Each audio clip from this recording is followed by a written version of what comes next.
Welcome to suspense by Mo. Suspense by Mo এর অলৌকিক গল্পের সম্ভারে আমার আজকের নিবেদন বরেন গঙ্গোপাধ্যায়ের লেখা লোকটা কে। গল্পটি আমি সংগ্রহ করেছি দেব সাহিত্য কুটির প্রাইভেট লিমিটেড দ্বারা সম্পাদিত শুকতারা 101 ভূতের গল্প সংকলনটি থেকে। গল্পটির মূল চরিত্রে রয়েছেন পরাশর সেন, হারু, চণ্ডীদাস, ওসি ও সেই লোকটা। তাহলে বন্ধুরা সময় নষ্ট না করে চলুন শুরু করা যাক। বরেন গঙ্গোপাধ্যায়ের লেখা লোকটা কে।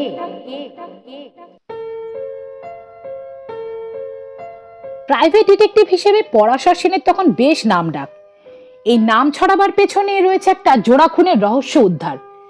যেভাবে জীবনের ঝুঁকি নিয়ে পরাশর সেই দুর্ধর্ষ খুনিকে আবিষ্কার করেছিল তাতে তাকে প্রশংসা না করে পারা যায় না। এই নিয়ে খবরের কাগজে খুব লেখালেখিও হয়েছিল একসময়। অবশ্যই এমনিতে পরাশরকে দেখলে মনে হবে ছাপোষা মানুষ, যেন ভাজা মাছটাও উল্টে খেতে জানে না। কিন্তু ডিটেকটিভ হিসেবে তদন্তের কাজে ওর বুদ্ধি যেন ক্ষুরোধার হয়ে ওঠে। কোন পরিবেশে কোথায় গিয়ে কিভাবে টোপ ফেললে এগোতে হবে সে ব্যাপারে ওর জুড়ি মেলা ভার। গড়িয়ার কাছে বড় রাস্তার ওপরই পরাশরের অফিস। অফিস মানে ছোট্ট একটা ঘর, বেশ সাজানো গোছানো। সেখানে হারু নামে একটা ছোকরা সারাদিন ঘর খুলে বসে কাটায়। প্রয়োজনে অপ্রয়োজনে ফাইফরমাস খাটে, চা ফা এনে দেয়। অফিসে কে এলো না এলো তা নোট করে রাখে। এছাড়া কখনো বা ব্যাংকে যাওয়া, পোস্ট অফিসে যাওয়া, কাউকে কোনো চিঠি দিয়ে আসা ইত্যাদি সব কাজই হারুকে করতে হয়। পরাশরকে গোয়েন্দাগিরির কাজে সারাক্ষণই ঘোরাঘুরি করতে হয়। যথাবিহিত সেদিনও ছোটাছুটির কাজ ছেড়ে সন্ধ্যা নাগাদ পরাশর অফিসে এসে ঢুকেই দেখলো হারু একটা টুলের উপর বসে ঝিমুচ্ছে। কিরে হারু, ঘুমুচ্ছিস? কেমন যেন চমক ভেঙে লাফিয়ে ওঠে হারু। হ্যাঁ, আগে না স্যার, আসলে বোকার মতো একটু হাসে। আসলে স্যার সারাদিন একা একা বসে ঘুম পেয়ে গিয়েছিল। তা অবশ্য ঠিক, তোকে আর দোষ দিয়ে লাভ কি? সারাদিন ওরকম বসে থাকলে ঘুম পাওয়ারই কথা। ঠিক আছে, একটা কাজ কর দেখি, খাতাটা দে। কে কে এসেছিল একবার দেখে নি। আগে স্যার আজ কেউ আসেনি, একটা মাছিও না স্যার। সে কি রে, কেউ না? হারু আবার বোকার মতো তাকায়, মাথা চুলকোয়। ঠিক আছে, তাহলে একটু চাই নিয়ে আয়। চাটা খাইয়ে তুই বাড়িও চলে যেতে পারিস। মিছি বসে থেকে আর কি করবি? হারু চায়ের কেটলিটা হাতে নিল, তারপর ছুটে গিয়ে চা নিয়ে এসে পরাশরকে একটা কাপে ঢেলে দিল। নিজেও একটু নিল। তারপর চা খাওয়া হয়ে গেলে বোকার মতন একটু হাসলো আবার। কি হলো, হাসছিস যে? বললাম তো তুই যেতে পারিস। আমি বরং আর একটু বসেই যাই, চাবিটা এখানে রেখে যা। হারু তাই করে, চাবিটা রেখে চলে গেল। পরাশর ঘড়ি দেখলো, সবে 7টা। তার মানে এখনো সন্ধ্যাই বলা যেতে পারে। চেয়ারে হেলান দিয়ে পা দুটো সামনের দিকে টেনে লম্বা করে ছড়িয়ে বসে রইল খানিকক্ষণ। তারপর হঠাৎ কি খেয়াল হয়, নতুন কেস হিস্ট্রির ফাইলটা পাশে র্যাক থেকে টানতে গিয়ে দরজার দিকে চোখ পড়ে গেল, আর সঙ্গে সঙ্গে চমকে উঠল। পর্দার ওপাশে কেউ একজন যেন দাঁড়িয়ে। কে? টান টান হয়ে বসে জিজ্ঞাসা করে পরাশর। বাইরে থেকে কেমন একটা মিনমিনে গলা। ভেতরে আসতে পারি স্যার? আসুন। ওখানে দাঁড়িয়ে কি করছেন?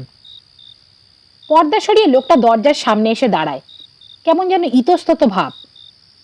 একটু কথা ছিল স্যার। লোকটার আপাদমস্তক একবার ভালো করে দেখে নিল পরাশর। বছর 50 বয়স, পরনে ময়লা ধুতি, গায়ে কলার ছেঁড়া শার্ট, পায়ে ছেঁড়া ফাটা চপ্পল। কিন্তু এসব যেমন তেমন, লোকটার কপালের পাশে একটা টিউমার। ছোটখাটো একটা আপেল যেন ওখানে বসিয়ে রাখা হয়েছে, আর চোখ দুটো কেমন যেন মিয়নো। কি ব্যাপার, বসুন না, দাঁড়িয়ে রইলেন কেন? বসবার জন্য একটা চেয়ার দেখিয়ে দেয় পরাশর। লোকটা এগিয়ে গিয়ে চেয়ারে বসে। কি কথা বলুন এবার। আগন্তুক ঘরের চারপাশে একবার চোখ বুলিয়ে নিল, তারপর পরাশরের দিকে তাকিয়ে বলল, হে, একটা খুনের ঘটনা স্যার। খুনের ঘটনা মানে? পরাশর কেমন সোজা হয়ে বসে। কোথায় খুন? কে খুন করলো? খুন করে স্যার বডিটাকে লুকিয়ে রাখা হয়েছে। পরাশর কেমন বোকার মতো তাকায়, তারপর নোট করার জন্য ডায়েরি বুকটা টেনে নেয়। একটু খুলে বলুন দেখি, কোথায় খুন, কাকে? কেমন যেন উত্তেজনা বোধ করতে থাকে পরাশর, অথচ লোকটা নির্বিকার। শীতলভাবেই বলল, হ্যাঁ, আপনি যদি বডিটা দেখতে চান স্যার, দেখাতে পারি। তবে খুনি কিন্তু বাড়ি ছেড়ে পালিয়ে যাওয়ার চেষ্টা করছে, তাই স্যার এই অসময়ে আপনাকে খবরটা দিতে এলাম। পরাশর লোকটাকে আবার খুঁটিয়ে খুঁটিয়ে দেখলো। লোকটার মাথায় কোনো গোলমাল নেই তো? কিন্তু না, তাও তো মনে হয় না। বলল, আচ্ছা দাঁড়ান, চা খাবেন?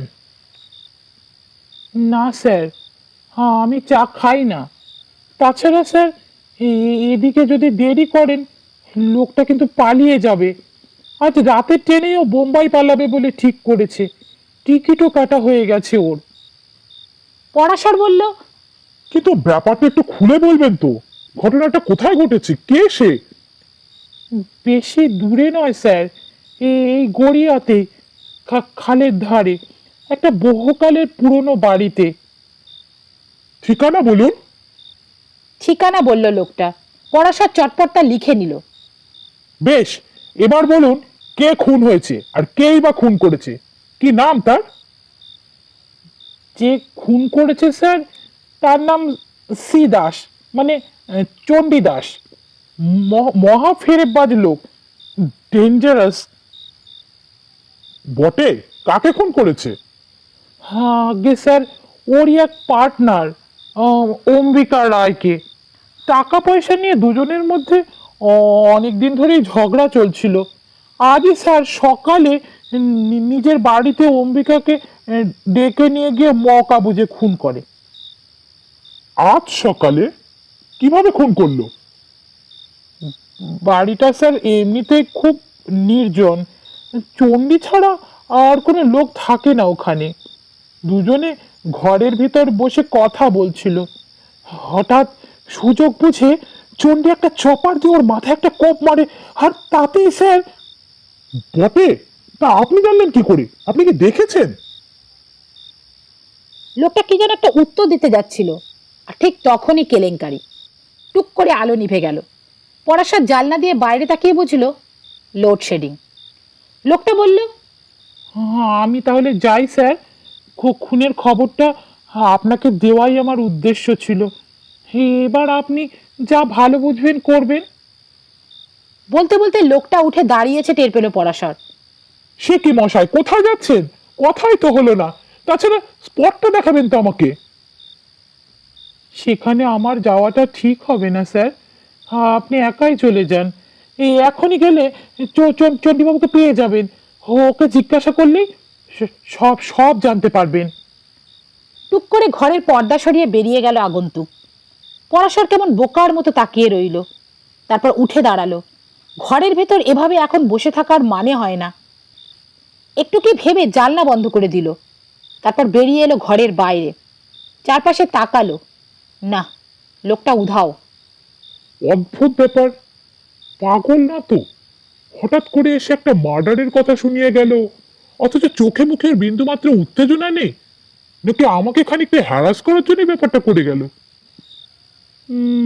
কে জানে। আবার ভাবলো, না, একেবারে উড়িয়ে দেওয়া যায় না। রাত তো এখন সবে 7:30। দেখাই যাক না, চণ্ডীবাবু নামে কাউকে পাওয়া যায় কিনা। ঘরে তালা লাগিয়ে ডায়েরিটা হাতে নিয়ে বেরিয়ে পড়লো পরাশর। আর রাস্তায় পা দিয়েই খানিকটা এগোতেই আবার আলো জ্বলে উঠলো চারপাশে। যাক বাবা, বাঁচা গেল। অল্পের ওপর দিয়েই লোডশেডিং কাটলো। তারপর হাঁটতে শুরু করে পরাশর। এ রাস্তা সে রাস্তা করে শেষটায় নম্বর মিলিয়ে এসে হাজির হলো চণ্ডীবাবুর বাড়ির সামনে। আবার ঘড়ির দিকে তাকালো। 8টা বাজতে মিনিট 10 বাকি, কিন্তু এরই মধ্যে পাড়াটা কেমন যেন ঝিমিয়ে পড়েছে, নিস্তব্ধ।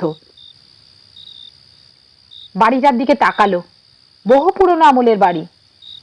দেয়াল ফুঁড়ে গাছ গজিয়ে আছে। সামনের দিকে বাগান মতো অনেকখানি জায়গা, ঝোপ জঙ্গলে ভরে রয়েছে। কেউ যে এরকম একটা ভাঙাচোরা বাড়িতে বাস করে ভাবাই যায় না। পরাশর দেখলো বাড়ির সবকটা দরজা জানলাই বন্ধ, তবে পাশের দিকে একটা ঘরে যে আলো জ্বলছে সেটাও বোঝা যাচ্ছে। ধীরে ধীরে এগিয়ে গিয়ে কলিং বেল টিপলো পরাশর, আর কিছুক্ষণের মধ্যেই দরজা খুলে গেল। কে? পরাশর দেখলো মধ্যবয়সী একজন লোক, পরনে প্যান্ট শার্ট, পায়ে শু, একটু যেন ব্যস্ত সমস্ত ভাব। আমি একটু চণ্ডীবাবুর সঙ্গে কথা বলতে চাই। বলুন, কি দরকার? আমার কিন্তু একদম সময় নেই, ট্রেন ধরতে হবে। পরাশর বলল, আপনি যে বোম্বে মেল ধরবেন সেটা আমি জানি, ট্রেন কটায়? ভদ্রলোক কেমন যেন একটু চমকে উঠলেন। তার মানে কে আপনি? আপনি কি করে জানলেন আমি বোম্বাই যাচ্ছি? পরাশর মাথা ঠান্ডা রাখে। না দেখুন, বোম্বেতে আপনি কতদিন থাকবেন, কোথায় উঠবেন, এসবও আমার জানা। চণ্ডীবাবুর চোখ মুখের চেহারাই যেন পাল্টে গেল। এক পলক ভ্রু বাঁকা করে পরাশরের দিকে তাকালেন। এসব জিজ্ঞাসা করার কে? কে আপনি? এরকম পরিস্থিতিতে কিভাবে কথা বলতে হয় পরাশরের জানা। বলল, দেখুন চণ্ডীবাবু, আপনাকে একবার আমার সঙ্গে থানায় যেতে হবে, সেখানে জানতে পারবেন আমি কে। What do you mean? থানায় কেন? কি করেছি আমি? যান যান মশাই, থানা দেখাবেন না, আমার এখন সময় নেই, যান। বলতে বলতে ভদ্রলোক আবার ঘরে ঢুকে পড়লেন। পরাশর কেমন বোকার মতো তাকিয়ে রইল। সন্দেহটা মাথার মধ্যে দানা বেঁধে উঠল। কিছুতেই লোকটাকে এখন হাতের বাইরে যেতে দেওয়া ঠিক হবে না। কিন্তু সঙ্গে সঙ্গে আবার মনে হলো, ও তো একদম খালি হাত পা। আবার লোকটা তো খুনি আসামি, ও না পারে হেন কাজ নেই। টুক করে ঘরের আলোটা নিভে গেল। নিভে যেতেই চমকে উঠেছিল পরাশর। চণ্ডীবাবু একটা সুটকেস হাতে ঘরের ভেতর থেকে বাইরে এলেন। ওকে, এখন আপনি দাঁড়িয়ে আছেন? বললাম জরুরি কাজ আছে, আমাকে বাইরে যেতে হচ্ছে, এখনই না বেরোলে ট্রেন ধরতে পারবো না। বলতে বলতে ভদ্রলোক ঘরে তালা লাগিয়ে সুটকেস হাতে সদরের দিকে এগিয়ে গেলেন। পরাশর কি করবে বুঝতে পারে না। লোকটাকে কি ফলো করা উচিত? আবার মনে হলো, ফলো করে কি লাভ, তার চেয়ে থানাতেই যায়। থানাকেই ব্যাপারটা আগে জানানোর দরকার। হঠাৎ পেছন থেকে কার একটা গলার আওয়াজ। স্পটটা একটু দেখে যাবেন না স্যার? কে? পরাশর চমকে উঠে পেছনে তাকিয়ে দেখে, আরে এ তো সেই লোকটাই। খানিকক্ষণ আগে ওর চেম্বারে গিয়ে খুনের খবরটা ওকে দিয়ে এসেছিল। আপনি? হ্যাঁ স্যার, আমি। চণ্ডী তো আপনাকে পাত্তাই দিল না দেখলাম। ও তো একটা ট্যাক্সি চেপে শটান হাওড়ার দিকে চলে গেল। আপনি কোথায় ছিলেন এতক্ষণ? লোকটা সেই মিয়ানো চোখ। হ্যাঁ আসুন না, জায়গাটা আপনাকে দেখিয়ে দিই। খুন করে কোথায় মাটি চাপা দিয়েছে দেখে যান। বাড়ির পেছন দিকে এগিয়ে যেতে থাকে লোকটা। পরাশর ওর পিছু নেয়। এককালে এদিকেও বাগান ছিল বোঝা যায়, এখন বাগানের বদলে জংলা গাছে ঠাসা। বাউন্ডারি ওয়ালটা এদিকে বেশ উঁচু। এই বাউন্ডারি ওয়ালের ওপাশেই স্যার খাল। তাই বুঝি? আর ওই ওই কোণের দিকে দেখুন স্যার। লোকটা আঙুল তুলে দেখায়। পরাশর দেখে দেয়ালের একপাশে ময়লা জঞ্জালের স্তূপ, তারই ওপর একটা ভাঙাচোরা ড্রাম বসানো। ওই যে স্যার, ময়লা ফেলার ড্রামটা দেখা যাচ্ছে, ওটা একটু সরালেই দেখা যাবে। গর্ত করা হয়েছিল, বডিটাকে একটা বস্তায় ভরে ওখানে পুঁতে রাখা হয়েছে। পরাশর এগিয়ে গেল ড্রামটার কাছে। ড্রামটা সরাবার জন্য হাত বাড়াতেই লোকটা হাহা করে উঠল। না না না স্যার, আপনি হাত দেবেন না, আগে পুলিশকে আসতে দিন। পুলিশের সামনেই বডিটা বার করা ভালো। পরাশর হাত সরিয়ে নিয়ে পিছিয়ে এলো। পুলিশকে তাহলে এখনই খবরটা দিতে হয়। পুলিশ এখনই এসে পড়বে স্যার। ওই তো জিপের শব্দ পাওয়া যাচ্ছে। হ্যাঁ, একটা গাড়ি আসার শব্দই যেন পাচ্ছে পরাশর। সদর গেটের দিকে এগিয়ে গেল। সত্যি একটা পুলিশ ভ্যানই এগিয়ে আসছে। আশ্চর্য, পুলিশও জেনে গেছে তাহলে। কিছুক্ষণের মধ্যে গাড়িটা এসে গেটের সামনে দাঁড়ালো। ভ্যান থেকে নেমে এলেন ওসি। এই যে পরাশর বাবু, কি ব্যাপার, তলব করেছেন কেন? পরাশর একটু অবাক হয়। তলব করেছি? কই, আমি না তো। তবে আপনারা এসে পড়ায় খুব ভালো হয়েছে। সে কি মশাই, খানিকক্ষণ আগে তাহলে কে ফোন করলো আমাদের? খুব জরুরি দরকার, আপনি অপেক্ষা করছেন, ফোর্স নিয়ে এখনই এই ঠিকানা চলে আসতে বলেছেন আপনি। কেমন রহস্যময় লাগে পরাশরে, কিন্তু তখন আর সব কচকচি বাড়িয়ে লাভ নেই। বলল, এ বাড়িতে ভীষণ একটা গোলমেলে ব্যাপার ঘটে গেছে। বাড়ির পেছন দিকে মাটির নিচে দারুণ এক রহস্য লুকোনো রয়েছে বলে মনে হচ্ছে।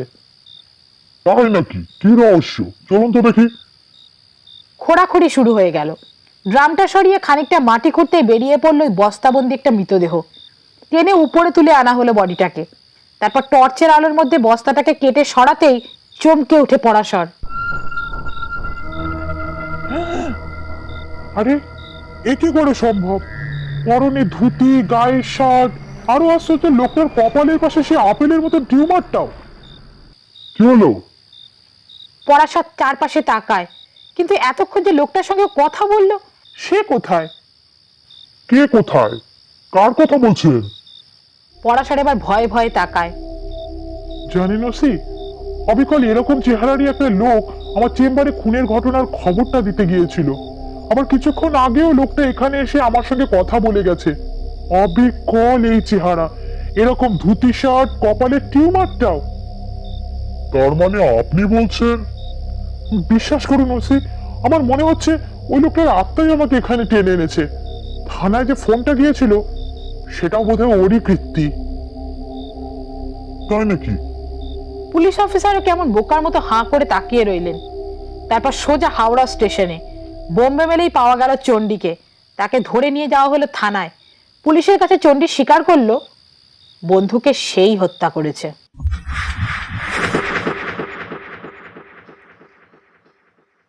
এতক্ষণ আপনারা শুনছিলেন বরেন গঙ্গোপাধ্যায়ের লেখা লোকটা কে। গল্পটি যদি আপনাদের ভালো লেগে থাকে তাহলে দয়া করে লাইক ও শেয়ার করতে ভুলবেন না। আর হ্যাঁ বন্ধুরা, কমেন্টে অবশ্যই জানাতে ভুলবেন না গল্পটি আপনাদের কেমন লাগলো। আর গল্প সম্বন্ধে আর কোনো সাজেশন দেওয়ার থাকলে অবশ্যই কমেন্টের মাধ্যমে জানাবেন। আর হ্যাঁ বন্ধুরা, চ্যানেলটি নিশ্চয়ই এতদিন আপনারা সাবস্ক্রাইব করে ফেলেছেন। যদি না করে থাকেন তাহলে দয়া করে চ্যানেলটি সাবস্ক্রাইব করে আমার পাশে থাকুন। আপনাদের একটি সাবস্ক্রিপশনের মূল্য আপনাদের কাছে হয়তো কিছুই নয়, কিন্তু আমার কাছে অপরিসীম।